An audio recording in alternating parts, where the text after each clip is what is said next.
देखो अब उन्होंने कैसे कैसे जो है ऑर्गेनिजम्स को अरेंज किया था। फर्स्ट उन्होंने आइडेंटिफाई किया था, ठीक है। आइडेंटिफाई का मतलब क्या है यहाँ पर, कि जो भी उनको कैरेक्टरिस्टिक्स दिख रहे थे ऑब्जर्वेबल कैरेक्टर्स के अकॉर्डिंग, उन्होंने उनको क्या किया, नेमिंग दी थी, ठीक है। नेमिंग आप ऐसे ही उठा के किसी को कुछ नहीं बोल सकते ना, आप एलिफेंट को कैट का नेम नहीं दे सकते। तो कैट के अंदर कुछ ऑब्जर्वेबल कैरेक्टर्स जो है वो शो हो रहे थे। वो किसके हो रहे थे, आपको जो, अगर आप कभी देखोगे कैट के आप पो मार्क्स यानी कि देखते हो, जिसको आप बोलते हो पैरों के निशान, अगर आप देखोगे तो वो जो है बिल्कुल सेम होते हैं टाइगर और लोयन के जैसे, ठीक है। तो उनके ऑब्जर्वेबल कैरेक्टर्स के अकॉर्डिंग उनको पहचाना गया और उनका नाम रखा गया, ठीक है। तो यहाँ आइडेंटिफिकेशन में उनको क्या मेन पर्पस क्या था, कि ऑब्जर्वेबल कैरेक्टर जो आपको ऑब्जर्व हो रहे हैं उनके कैरेक्टर्स देखने थे, ठीक है। ऑब्जर्वेबल कैरेक्टर्स के बेसिस पर उनका नेमिंग करना था। तो यहाँ पर के कि it aims at finding the correct name जो है आपको करेक्ट नेम फाइंड करना था। वो कैसे कर सकते हो, जो भी आपको उसके एनाटॉमिकली और मॉर्फोलॉजिकली उनकी स्ट्रक्चर देखकर जो आपको करेक्टर्स जो हैं पता लग रहे हैं, उनके बेसिस पर ही आप प्रॉपर आइडेंटिफाई कर सकते हो। फिर नेक्स्ट है क्लासिफिकेशन, ठीक है। It is almost impossible to study all the living organism. अब इतनी मिलियंस ऑफ स्पीसीज एग्जिस्ट करती हैं, इतनी millions of living organism exist करते हैं अर्थ पर, तो आप सबको स्टडी नहीं कर सकते, ठीक है, क्योंकि वो इम्पॉसिबल है कि इतनी सारी लिविंग ऑर्गेनिज्म को स्टडी करना वो इम्पॉसिबल है। So it is necessary to devise some means to make this possible. तो हमें क्या करना चाहिए, हमें इन सबको, हम लिविंग ऑर्गेनिज्म को स्टडी कर सके ऐसा कुछ हमें पॉसिबल करना चाहिए। This can be done by classifying the organism. और ये कैसे हो सकता है, अगर हम ऑर्गेनिजम्स को क्लासीफाई करें, मतलब हम क्या कर दें, एक ग्रुप बनाएं, ग्रुप के अंदर क्या होगा कि एक ऑर्गेनिज्म की क्या होंगे, ग्रुप्स बनाएंगे हम बहुत सारे ऑर्गेनिज्म के, और उस ग्रुप के अंदर आप क्या रखोगे, जिनके क्या होंगे, सिमिलर कैरेक्टर्स होंगे, ठीक है, सिमिलर मॉर्फोलॉजी देखने को मिलेगी। तो उनको आप क्या करोगे, बहुत सारे ऑर्गेनिज्म को एक ग्रुप में प्लेस करवा दोगे, जिससे कि आप क्या कर सकते हो, बहुत सारे लिविंग ऑर्गेनिज्म को स्टडी कर सकते हो, ठीक है। तो द क्लासिफिकेशन क्या है, एक प्रोसेस होता है जिसके अंदर ऑर्गेनिज्म को group into category based on some easily observable characters कुछ आप ऑब्जर्व करके और उनके कैरेक्टर्स के बेसिस पर आप क्या कर दोगे, कुछ ऑर्गेनिजम्स का ग्रुप बना दोगे। कि अगर एक ऑर्गेनिज्म, उनके कुछ ग्रुप राइट किया आपने, एक ऑर्गेनिज्म लिया उसके आपने ग्रुप राइट किए, ठीक है। फिर दूसरे ऑर्गेनिज्म लिए उनके ग्रुप राइट, मतलब कि उनके कैरेक्टर्स राइट की उनके मॉर्फोलॉजी कैसी है, उनके पॉ मार्क्स कैसे हैं, ठीक है। तो ऐसे जो होंगे उन्होंने फिर जो सिमिलर वाले थे उनको एक ग्रुप में जो है प्लेस करवा दिया, जिनके सिमिलर कैरेक्टर्स थे, ठीक है। तो क्लासिफिकेशन जो है तभी अगर लिविंग ऑर्गेनिज्म को स्टडी करना है तो एक एक को तो आप नहीं कर सकते ना, बहुत सारी स्पीसीज़ हैं। तो अगर आपको इस चीज़ को ईजी करना है तो आप क्या करोगे, क्लासीफाई कर दोगे, ग्रुप्स बना दोगे, जिसमें भी आपको ऑर्गेनिज्म के क्या हो रहे हैं, ऑब्जर्वेबल कैरेक्टर्स आप ऑब्जर्व कर रहे हो, कैरेक्टर्स को जिनके सिमिलर लगे उन ऑर्गेनिज्म को आपने सेम ग्रुप में प्लेस करवा दिया, ठीक है। तो biological classification is the scientific arrangement of organism in a hierarchy of groups and sub groups on the basis of similarity and dissimilarity in their kids. तो यानी कि बायोलॉजिकल क्लासिफिकेशन का पर्पज़ ही क्या है कि ऑर्गेनिज्म को वही अरेंज करना है ग्रुप्स में या सब ग्रुप्स में, उनकी सिमिलैरिटी और डिसिमिलैरिटी के बेसिस पर। और जो एडवांटेज है वो क्लासिफिकेशन की वो क्या होगा, किससे आप आइडेंटिफाई कर सकोगे ऑर्गेनिज्म को इजीली, ठीक है। New organism easily get correct place in their respective groups. जो न्यू ऑर्गेनिज्म अगर आपको मिलता है, कोई डिस्कवर होता है, अगर उसके अंदर आपको पहले ही आपने कोई ग्रुप जो है आइडेंटिफाई कर रखा होता है, तो जो नया आपको ऑर्गेनिज्म मिलेगा उसमें अगर आपको उनमें से किसी ग्रुप्स के सिमिलर कैरेक्टर मिलेंगे तो आप उसमें प्लेस करवा सकते हो, ठीक है। तो यहाँ पर जो न्यू ऑर्गेनिज्म होगा आप उसको ईजिली जो है करेक्ट प्लेस मिल सकता है रिस्पेक्टिव ग्रुप्स के अंदर। और यह क्या है कि it make study of fossils, ये क्या कर देता है कि फॉसिल्स की स्टडी को भी इजी कर देता है। It also help in building evolutionary pathways. It becomes easy to know the features of whole group by studying one और टू ऑर्गेनिज्म। अब आपने क्या है कि सिमिलर एक ग्रुप के अंदर सारे ऑर्गेनिज्म को जो प्लेस करवाया उनके क्या हैं, सिमिलर कैरेक्टरिस्टिक्स हैं, ठीक है।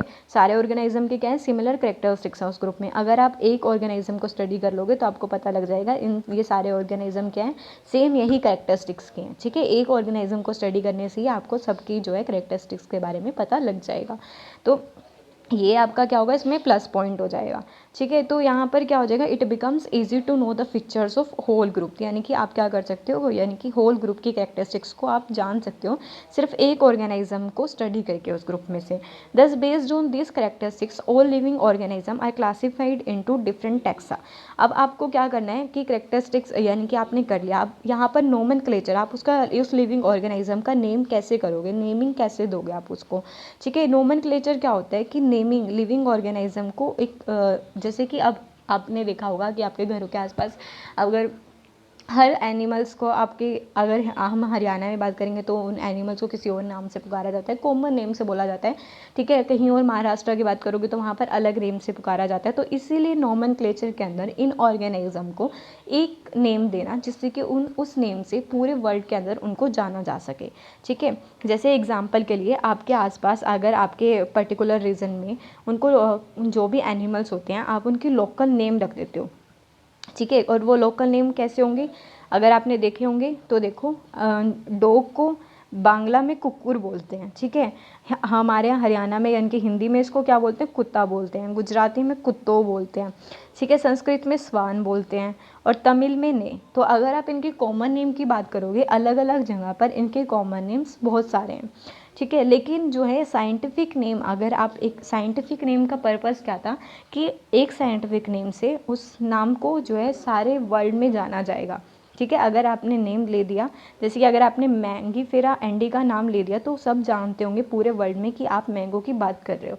ठीक है, लेकिन अगर आप बात करोगे डॉग के केस में और आप बोल दो कि कहीं अब्रॉड में जाकर कि कुत्ता, तो वो नहीं जानते होंगे, क्योंकि हर एरिया में, हर पर्टिकुलर रीजन में, हर जो भी नेम होगा क्या होगा कि अलग अलग एनिमल्स के जो लोकल नेम्स होते हैं सब एरिया के अंदर अलग अलग देखने को मिलेंगे। इसलिए जो साइंटिफिक उनका पर्पस था कि हर एनिमल्स को उसको एक नेम से जो है वो बुलाया जाए। ठीक है, तो नोमेनक्लेचर क्या होगा, आपका नेमिंग सिस्टम देना है किसी लिविंग ऑर्गेनिज्म को, जिससे कि उस नेम से उनको पूरे वर्ल्ड में जाना जाए, सिर्फ एक नेम से उनको पूरे वर्ल्ड में जाना जाए। ठीक है, कॉमन नेम के बारे में मैंने आपको बता दिया कि जो भी पर्टिकुलर रीजन के अंदर आप क्या करते हो उनको कॉमन नेम से बुलाते हो। जैसे कि मैंने आपको एक डॉग का एग्जाम्पल दिया, वैसे ही कैट है, हिंदी में ही बिल्ली बोलते हैं इसको। ठीक है, गुजराती वाले लोग बिलंडी बोलते हैं और संस्कृत में इसको मर्जरा बोलते हैं, तमिल में पुनई। ठीक है, तो बहुत सारे नेम हो जाते हैं कॉमन नेम। तो अगर साइंटिफिक नेम इनको प्रोवाइड कर दिया जाता है, वो साइंटिफिक नेम का पर्पस क्या होता है कि एक नेम से और सारे वर्ल्ड में उस नाम से उनको जाना जाएगा। ठीक है, अब कॉमन नेम जो आप देते हो, ठीक है, पेट को, अपने आसपास जो एनिमल्स होते हैं उनकी क्या एडवांटेज होती हैं, ये कॉमन नेम बहुत ईजी होते हैं, ईजिली आप इनको प्रोनाउंस कर सकते हो, जैसे कि कैट और बिल्ली, और बहुत शॉर्ट होते हैं। ठीक है, और पीपल जो होते हैं इन नेम से फैमिलियर होते हैं उनके बचपन से ही। They based on some features of organism. ठीक है, वो नेम जो आप रखते हो वो उनके कुछ फीचर्स के बेसिस पर ऐसे ही जो है लोकल नेम्स रख दिए जाते हैं। लेकिन डिसएडवांटेज क्या होगी इनकी, all the organism can not be name by this method. ठीक है, जो ये ऑर्गेनिजम्स होते हैं यानी कि इन मेथड से, कॉमन नेम से आप सबके नेम नहीं रख सकते, क्योंकि हर कोई जो ऑर्गेनिज्म है उनका साइज शेप अलग अलग होता है, अगर आप माइक्रोब्स में भी बात करते हो। ठीक है, और इनके अंदर क्या होता है, और क्या डिसएडवांटेज हो सकती है इनकी, कि एक ऑर्गेनिज्म में है several name in given language. ठीक है, अगर आप इसको कॉमन नेम रखते हो किसी ऑर्गेनिज्म का तो बहुत सारे नेम रख सकते हो आप, 8 नेम हिंदी में राइट कर सकते हो।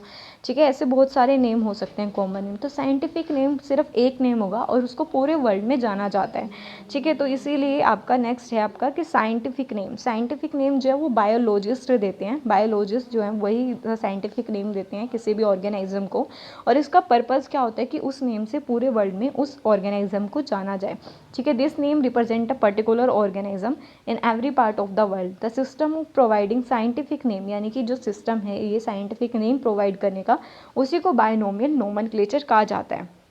The scientific name must be, ये जो साइंटिफिक नेम है जो बायोलॉजिस्ट देते हैं या रखते हैं ऑर्गेनिजम्स का, एनिमल्स का, प्लांट्स का, ठीक है, इसको जो है पूरे वर्ल्ड में एक्सेप्ट किया जाता है, क्योंकि ये कुछ प्रिंसिपल और क्राइटेरिया के बेस पर ही रखा जाता है। और वो कौन कौन से प्रिंसिपल या रूल्स होंगे वो भी मैं अभी आपको बताती हूँ। ठीक है, तो ये जो साइंटिफिक नेम्स होंगे उनको क्या कहा जाता है, बायनोमियल नोमेनक्लेचर। और बायनोमियल नोमेनक्लेचर क्यों कहा जाता है, नोमेनक्लेचर से तो आपको पता ही लग गया कि किसी लिविंग ऑर्गेनिज्म का नेम करें, लेकिन बायनोमियल क्यों कहा गया वो भी मैं आपको बताती हूँ। ठीक है, तो साइंटिफिक नेम का पर्पस क्या होता है कि वो वर्ल्ड में सिर्फ एक ऑर्गेनिज्म के लिए, एक ऑर्गेनिज्म को पूरे वर्ल्ड में उसी नाम से जाना जाएगा। ठीक है, साइंटिफिक नेम्स का यही पर्पज़ होता है। और हर स्पीसीज़ के लिए नेम जो होगा वो डिफरेंट होगा। एक ऑर्गेनिज्म के लिए अगर आपने वो नेम यूज़ कर लिया तो वो नेम जो है दूसरे ऑर्गेनिज्म के लिए यूज़ नहीं किया जाएगा। ठीक है, तो नेक्स्ट है बायनोमियल नोमेनक्लेचर। उसी को ही कहा जाता है बायनोमियल नोमेनक्लेचर। जो आप क्या कर रहे हो, जो साइंटिफिक नेम्स जो हैं बायोलॉजिस्ट रखते हैं उसी को ही बायनोमियल नोमेनक्लेचर कहा जाता है। और ये जो बायनोमियल नोमेनक्लेचर था ये डेवलप किसने किया था? Develop by Carolus Linus. ठीक है, साइंटिस्ट थे कैरोलस लिनस, उन्होंने ही इस नेम यानी कि बायनोमियल नोमेनक्लेचर को क्या किया था? इन्वेंट किया था, डेवलप किया था। ठीक है, कब किया था? इन 1751 के अंदर किया था। तो और जितने भी साइंटिफिक नेम थे एनिमल्स के वो क्या आते हैं? वो इसी बायनोमियल नोमेनक्लेचर के अंडर आते हैं। और वो किसने दिए थे? लिनस ने दिए थे। उनकी जो बुक है एक सिस्टमा नेचुरा, ठीक है, 10th एडिशन, उनके अंदर अगर आप देखना भी चाहोगे जो 1758 में जो है 1758 एडिशन होगा, 10th एडिशन होगा उनका, अगर आप देखना चाहो तो उन्होंने उसके अंदर बायनोमियल नोमेनक्लेचर में क्या दिया हुआ? सब एनिमल्स के, प्लांट्स के जो हैं वो नेम राइट किए हुए हैं। ठीक है, उसके बाद Linnaeus name plant according to binomial nomenclature. और अगर आप प्लांट्स के नेम देखोगे तो अकॉर्डिंग टू बायनोमियल नोमेनक्लेचर वो उनकी बुक में मिलेगा, प्लांटारम बुक 1753 में। ठीक है, उस बुक के अंदर अलग अलग स्पीसीज़ के उन्होंने हर प्लांट्स के नेम को राइट किया हुआ है according to binomial nomenclature. Binomial nomenclature जो होता है एक सिस्टम होता है जो क्या करता है? प्रॉपर ऑर्गेनिज्म को नेम प्रोवाइड करता है। ये 2 वर्ड से मिलके बना होता है। अगर आप बात करते हो मैंगो की, मैंगो का जो साइंटिफिक नेम होता है वो होता है मैंगीफेरा इंडिका। ठीक है, तो मैंगीफेरा का यहाँ पर मतलब क्या है? आपके एनसीईआरटी में मैग्नीफेरा दिया हुआ है तो कंफ्यूज मत होना, मैंगीफेरा। ठीक है, मैंगीफेरा इंडिका।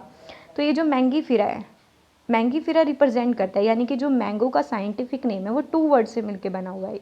साइंटिफिक नेम हमेशा 2 वर्ड से, यानी कि जो बायनोमियल का मतलब ही यहाँ पर क्या है कि 2 वर्ड से मिलके बना हुआ है। एक नेम के 2 कंपोनेंट हैं। ठीक है, तो जैसे कि मैंगीफेरा, मैंगो का अगर आप एग्जाम्पल देखते हो तो मैंगीफेरा इंडिका। ठीक है, 2 वर्ड से मिलके बना हुआ है, 2 कंपोनेंट्स हैं इसके।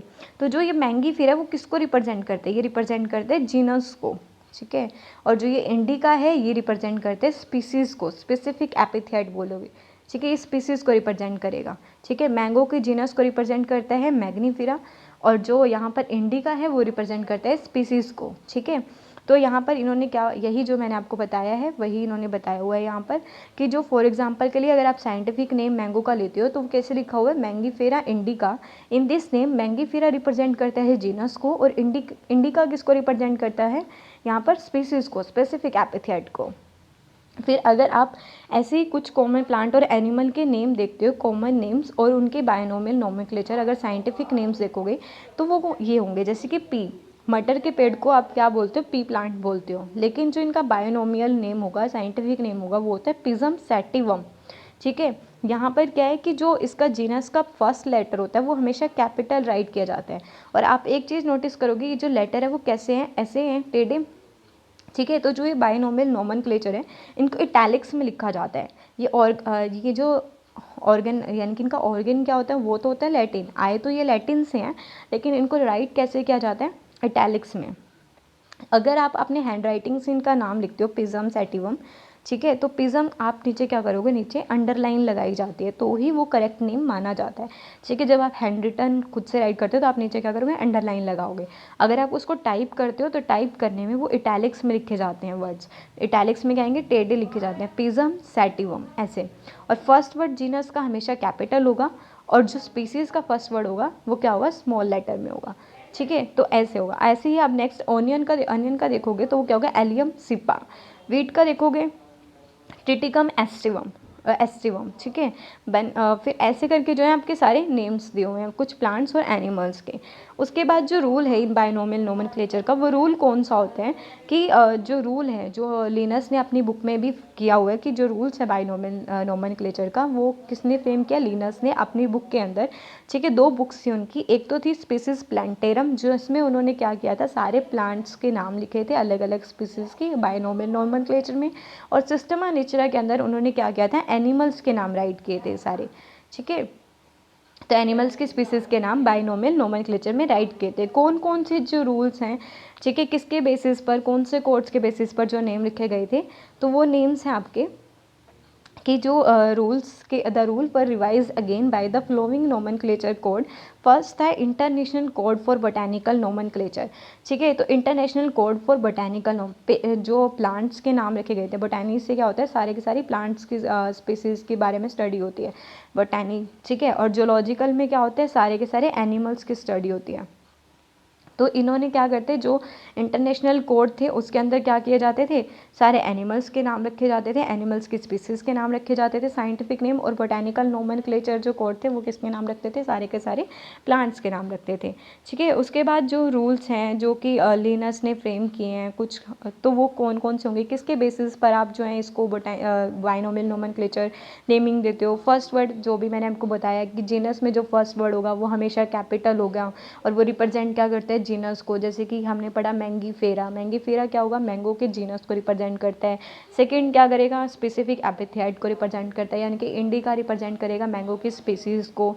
ठीक है, इनके जीनस जो होते हैं वो सेम होते हैं, लेकिन स्पीसीज़ जो होते हैं वो अलग अलग हो सकती हैं।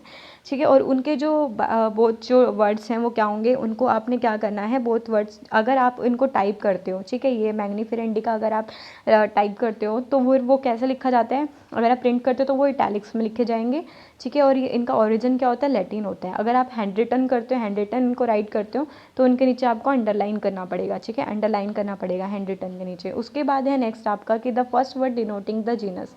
जो आपका फर्स्ट वर्ड होता है वो किसको रिप्रेजेंट करते हैं, जीनस को, जिसका आपको फर्स्ट लेटर क्या करना है, कैपिटल लेटर राइट करना है। मैंगीफेरा यानी कि एम जो होगा वो कैपिटल रहेगा, और स्पेसिफिक एपिथेट का जो फर्स्ट लेटर होगा जैसे कि इंडिका, वो आपको क्या करना है, स्मॉल राइट करना है। कभी कभी ऐसा देखने को मिलेगा आपको कि जो जेनेरिक नेम होगा यानी कि जीनस होगा, जो भी किसी ठीक है, साइंटिफिक नेम का जो जीनस है और कॉमन नेम दोनों जो होंगे वो सेम हो सकते हैं, जैसे कि गोरिल्ला गोरिल्ला। ठीक है, उसके बाद है कुछ एडवांटेज बायनोमियल नोमेनक्लेचर के। बायनोमियल नोमेनक्लेचर जो है वो एक्सेप्टेबल है, यूनिवर्सली एक्सेप्टेबल है। ठीक है, और ये क्या है, they remain same in all languages. ये क्या है, सेम रहते हैं हर लैंग्वेजेस में। अगर आपने एक नाम दे दिया मैंगो का, मैग्नीफेरा इंडिका, तो इस नाम से पूरे वर्ल्ड के अंदर जाना जाता है इसको, और ये सेम रहेगा हर लैंग्वेजेस के अंदर। जैसे आपने देखा था, जैसे कि कैट को हिंदी में बिल्ली बोलते हैं, फिर अलग अलग जगह पे कुछ और बोलते हैं, तो लेकिन साइंटिफिक नेम एक ही रहेगा चाहे कोई भी लैंग्वेज हो। The name are small and comprehensive, small होते हैं और कॉम्प्रिहेंसिव होते हैं। और यहाँ पर क्या होता है कि there is a mechanism to provide scientific name to every newly individual organism. जो भी न्यूली डिस्कवर्ड ऑर्गेनिज्म होंगे उनको क्या कर दिया जाता है, ये साइंटिफिक नेम प्रोवाइड कर दिया जाता है। ठीक है, तो आपका यहीं तक का टॉपिक था, कंप्लीट हो गया। आपके मैंने अच्छे से बायनोमियल नोमेनक्लेचर बता दिया कि कैसे जो है। फर्स्ट मैंने आपको एक बार थोड़ा सा रिवाइज करवा दिया, थोड़ा रिमाइंड करवा देती हूँ कि लिटिल बिट जो है वो आपका बोरिंग चैप्टर है ये आपका फर्स्ट चैप्टर, लेकिन ये नहीं कि आपकी पूरी बायो ही बोरिंग है। ठीक है, थोड़ा सा है बोरिंग है, आपको करना है, ये थोड़ा सा समझने की ज़रूरत है। तो एक बार मैं आपको रिवाइज करवा देती हूँ क्या क्या पढ़ा आपने। फर्स्ट मैंने आपको बताया बायोडाइवर्सिटी, जिसमें क्या होगा, जितनी भी लिविंग फॉर्म्स एग्जिस्ट करती हैं अर्थ के अंदर वही जो होती है बायोडाइवर्सिटी फॉर्म करती है। फिर नेक्स्ट हमने क्या पढ़ा, हमने फर्स्ट पढ़ा बायोडाइवर्सिटी। सेकेंड हमने पढ़ा सिस्टमेटिक्स कि ऑर्गेनिजम्स को अरेंज करना। ठीक है, उनकी फिजियोलॉजी के अकॉर्डिंग, ठीक है, इकोलॉजी के अकॉर्डिंग हमने अरेंज किया एनिमल्स को। फिर थर्ड है क्लासिफिकेशन, उनको ग्रुप्स के अंदर क्लासीफाई करना उनके ऑब्जर्वेबल करेक्टर्स के अकॉर्डिंग। फोर्थ है उनको आइडेंटिफाई करना, जब आप उनको आइडेंटिफाई कर लोगे उनके करेक्टर्स को तभी तो आप उनकी नेमिंग कर सकते हो ना। तो फिर फिफ्थ पॉइंट कौन सा पड़ा, नोमेनक्लेचर। फिर आपने जब उनको आइडेंटिफाई कर लिया, कुछ करेक्टर्स आपको देखने को मिल गए, फिर आपने उसके अकॉर्डिंग आप उनको क्या करते हो, नेमिंग देते हो, जिस नेम से उसको पूरे वर्ल्ड में जाना जाता है, जिसको साइंटिफिक नेम कहा जाता है और बायनोमियल नोमेनक्लेचर कहा जाता है। फिर बायनोमियल नोमेनक्लेचर के आपने कुछ रूल्स पढ़े कि किसके बेसिस पर ये बायनोमियल नोमेनक्लेचर कैसे रखे जाते हैं नेम्स, कौन से कोड के अंदर आते हैं। ICBN ठीक है प्लांट्स के लिए होगा, और ICGZN यानी कि international code of zoological nomenclature. तो ऐसे जो है कोड्स पढ़े। फिर उसके बाद कौन कौन से रूल्स जो हैं फॉलो करके ये जो नाम है वो दिए जाते हैं कि टू यानी कि एक नेम के टू कंपोनेंट्स होंगे। फर्स्ट जीनस को रिप्रेजेंट करेगा, सेकंड किसको रिप्रेजेंट करेगा, स्पीसीज़ को। जीनस का जो लेटर होगा फर्स्ट वो यानी कि वो कैपिटल होगा, और स्पीसीज़ का क्या होगा, स्मॉल होगा। ठीक है, और इन दोनों को क्या किया गया, जब अगर आप इनको प्रिंट करते हो तो जो ये बाइनोमियल नोमेनक्लेचर है वो इटैलिक्स में लिखे जाते हैं। ये डिराइव कहाँ से हुए हैं, लैटिन से हुए हैं, लेकिन लिखे कहाँ से, लिखे कैसे जाते हैं, इनको इटैलिक्स में लिखा जाता है, ठीक है। और उसके बाद अगर आप इसको हैंड रिटन, अगर अपने हाथों से इनके नेम राइट करते हो तो नीचे आप क्या करोगे, हमेशा अंडरलाइन लगाओगे, तभी ये करेक्ट नेम माना जाता है। तो आपका यही सब मैंने आपको बताया है, और आपको अब कि मुझे तो ये लगता है कि आई होप कि आपको समझ आ गया होगा, और बाकी फिर भी अगर आपको कोई डाउट रहता है तो आप पूछ सकते हो। Thank you.